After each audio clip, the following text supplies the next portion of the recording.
في الليل وعند احتلاك الظلام أسدلت الستائر، أطفئت الأنوار، وعم السكون فجأة معلنا النهاية.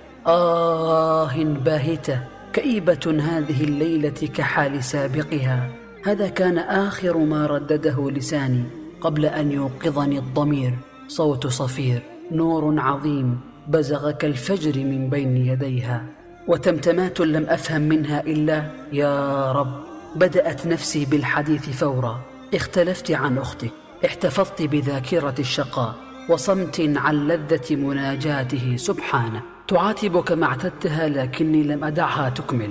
ذهبت سريعا لتلك الزاوية. رفعت يدي لعلي أحصد جزءا من عطايا الملك قائلة: أنا هنا أقف يا رب لأعتذر عن كل ليلة استسلمت فيها للنعاس وغفلت فيها عن عينك التي لا تنام. أنا هنا أقف يا رب لأسألك عفوا، غفرانا، وعتقا من النيران. أسألك يا رب أن تجعلني كالتي ربطت عهد صداقة مع القمر عندما كان الأنام نيام.